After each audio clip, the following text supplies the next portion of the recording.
Всім привіт! Ви на каналі Лізка Анфіска, і сьогодні я знімаю обзор на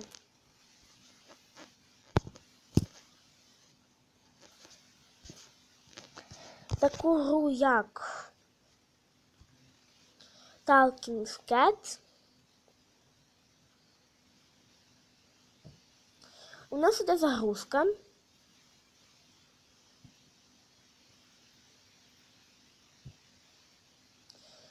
Зараз воно починається. Ось наш котик. Давайте його погодуємо рибкою.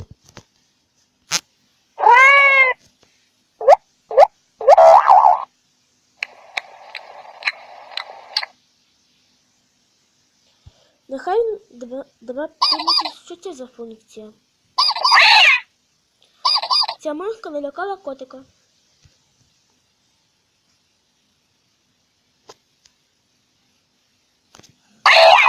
Тут кіт буде бігати. Це функції, коли котик бігає.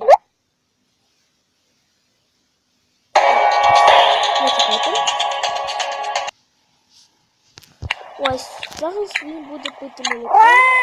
Ей, агов.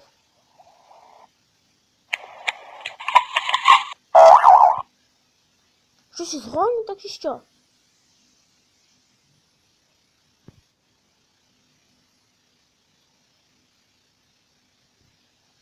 Дивнота. Ну, хай кіт поспить.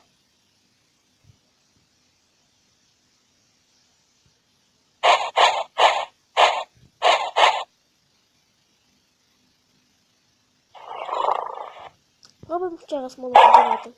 А тепер діє. А тут профура щось не діяло.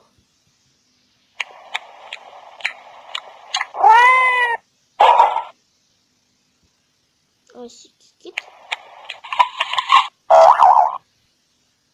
Ну, симулятор я пробувати не буду. На цьому все. Ставте лайки і підписуйтесь на мій канал. Всім бувайте!